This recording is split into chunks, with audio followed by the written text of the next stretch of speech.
What is core stability or core strength? The answer to that typically depends on who you ask or what magazine you read. As a physiotherapist, my best answer to that question is the ability of your body to do three things. Number one, the ability to find a neutral spine, which means a gentle natural inward curve of your low back called the lordosis, a gentle rounding or forward curve of your upper back called the kyphosis, and then another gentle inward curve of your neck.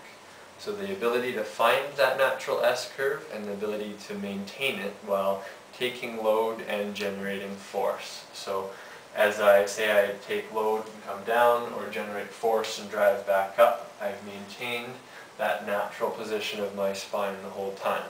I haven't let my back round out or really exaggerated and let it fall the other way. So that's number one, the ability to find and maintain a neutral spine. Number two would be dynamic control and balance. So ability to properly balance on one leg while doing anything, to be able to still freely move with control and balance, to jump and land on one leg, jump and land on the other leg with control, balance, and stability.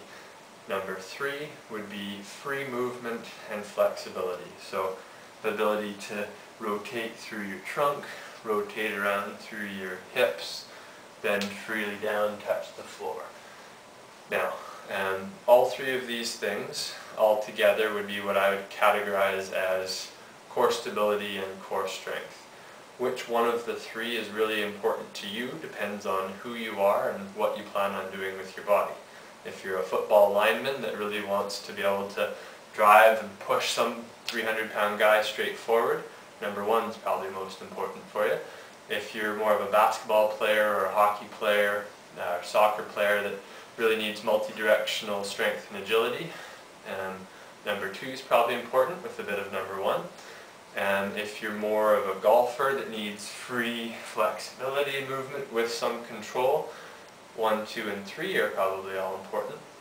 If you're just a lay person, not really an athlete, but wants to maintain an active lifestyle, flexibility, mobility without any injury, stiffness, soreness, well, an ideal balance between the three is the most important. Athletes that typically have the ability to selectively recruit rigidity, selectively recruit mobility are the ones that tend to be the best multi-sport athletes and the ones that get through their career with the least amount of injury and pain. Now, how do you achieve that? You just need to understand that there's two systems in play. Number one is called your deep inner unit, which is a group of muscles that works from about here to here, that works to create a natural, gentle compression to your trunk and your pelvis under low load tasks, under just standing up, sitting down, walking, bending over to tie up your shoe. There's your diaphragm, your deep, it's like two balloons, help supporting underneath your rib cage, helps you breathe. There's your deep, your pelvic floor muscles that wrap as a corset between your legs. There's your transverse abdominis, it's a deep muscle low across underneath your belly button that comes around into the fascia of your low back. And then a muscle called your multifidus that works up and down your spine. Those should happen naturally, so most people don't really have an idea of how to contract or control them, and they are susceptible to injury, so even if you aren't in pain, learning what they are and what they do can help give you good gains in athletic performance, even though you don't have any pain.